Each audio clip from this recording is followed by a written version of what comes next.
The world will never be the same. Avengers Endgame is shattering records across the globe. Part of the journey is the end. Be a part of cinematic history. Avengers! Assemble. Avengers Endgame.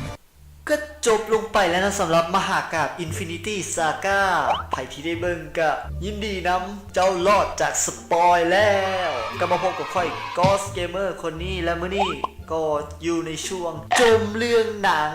และสำหรับหนังที่เจ้ามาจมในมื้อนี้แน่นอนเป็นเรื่องใดไปบ่ได้ณคสนี้นั่นคือ Avengers Endgame ก็บ่มีอย่างไรนะสำหรับมื้อนี้ก็จะมาว่าถึงความรู้สึกหลังจากที่ได้เบิ่งหนังว่าเป็นแนวใดและฉากต่างๆในหนังมันเป็นแนวใดก็หลังจากที่ได้เบิ่งหนังเนาะโดยรวมๆถือว่าโอเคเลยสำหรับค่อยแต่สิ่งที่ค่อยบอกโอเคคือ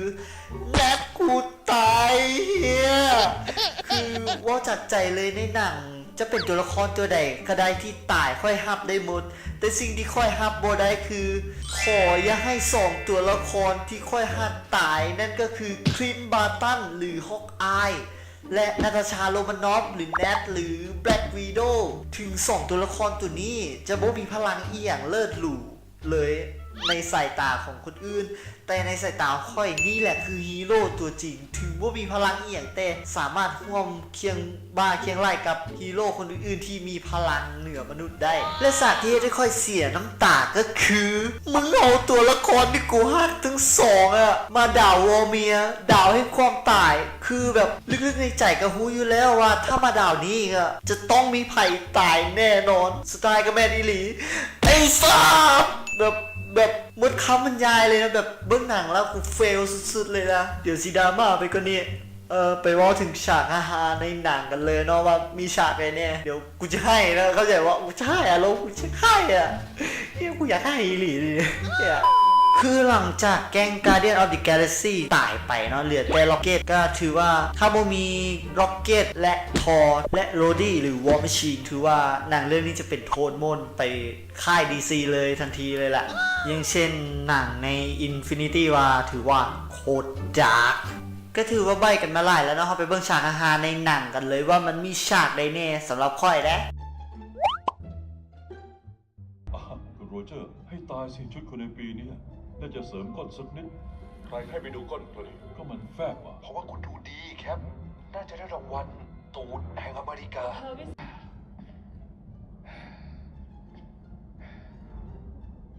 นั่นแหละก้นแห่งอเมริกา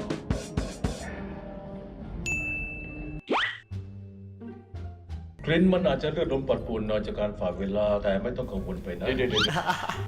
คือแบบว่าอักบอกว่าไม่ต้องกังวลแต่แม่งเบิ่งหน้าเฮียบาตันกูโคตรกังวลเลยฮาดิไปบัวฮาตัวนี้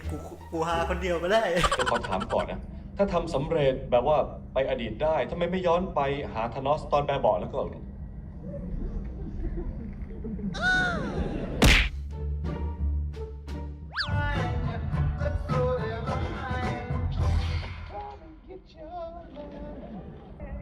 ไอ้ต้องเนี่ยเหรอใช่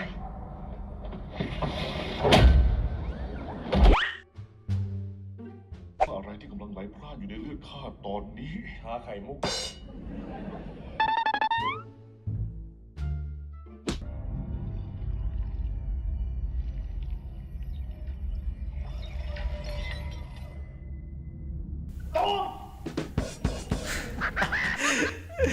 คือ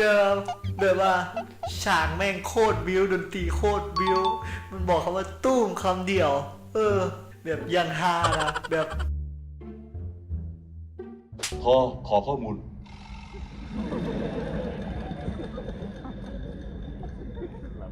เขาหลับงั้นเหรอไม่แบบนี้ตายมากกว่าก็ถือได้ว่ามีหลายฉากเนาะที่ฮาแต่ค่อยไม่ได้ออกมาเว้าทั้งหมดและฉากต่อไปนี้ค่อยถือว่าให้เป็นที่สุดของความฮาเลยนั่นก็คือ5 ปีก่อนเราแพ้เราทุกคนเราเสียเพื่อนเสียครอบครัว เสียบางส่วนในตัวตน วันนี้คือโอกาสกอบกู้ทั้งหมด จดจำทีม จดจำภารกิจ ไปเอามาดี เอามันกลับมา ไปกลับได้ครั้งเดียว ห้ามผิดพลาด ไม่มีแก้ตัว ส่วนใหญ่ได้ไปที่ที่เคยรู้จัก แต่ไม่ได้แปลว่ามันจะเหมือนที่เคยรู้จัก จงระวัง ปกป้องกันและกัน นี่คือศึกตัดสินชีวิต เราต้องชนะ แม้ต้องสูญเสีย โชคดี ปลุกใจเก่งชะมัด เนอะเอาละ คือแบบกับตันบิวโคตรเก่งอะแบบไฮโบฮาแต่กูโคตรฮาเลยมุกนี้ เอาให้ตัวนี้เป็นมุกที่ฮาที่สุดถึงมันจะซีเรียสที่สุดแต่กูฮาเว้ยเอาแล้วนะเขาว่าถึงฉากฮาๆกันแล้วต่อไปเขาไปว่าถึงฉากพีคหรือฉากที่ค่อยประทับใจที่สุด มีกันถึง3ฉากเลย นั่นก็คือ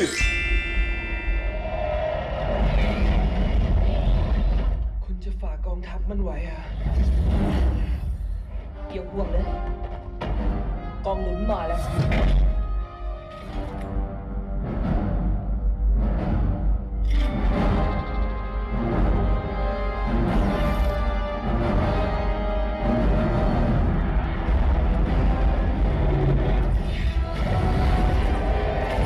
คือแบบเฮียเฮ้ยแบบกูอยากให้มีฉากนี้ตึงโดดแล้วแบบมีเฉพาะสาวๆเอ้ยแบบโคตรพีคแบบเบิ้งที่ไหนแล้วคนลุกเชื่อนั่นนะแบบเฮ้ยคือโคตรดีอ่ะอาการหื่นออกอาบาดได้เนี่ย ก็สำหรับฉากต่อมาเนาะก็บอกว่าหลายเนาะเจ็บคอเป็นฉากที่แคปไอรอนแมนและทอร์ได้เผชิญหน้ากับมหาไททันธานอสเนาะถือว่าโคตรดี และฉากที่พีคที่สุดของที่สุดและที่สุดคือ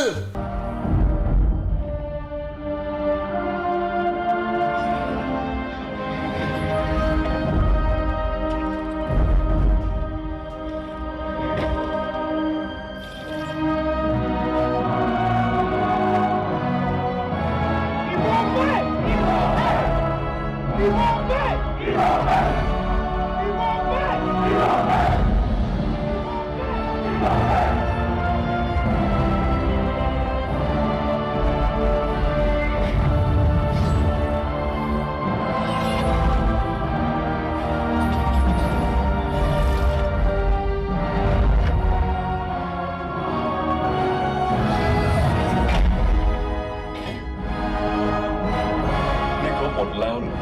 ยังไม่เยอะพออีกเหรอ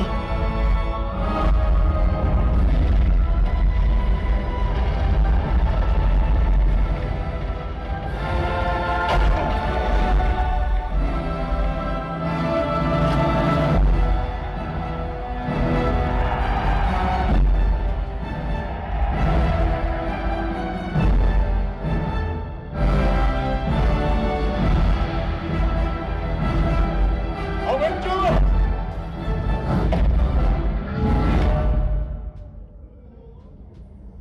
รวมพลัง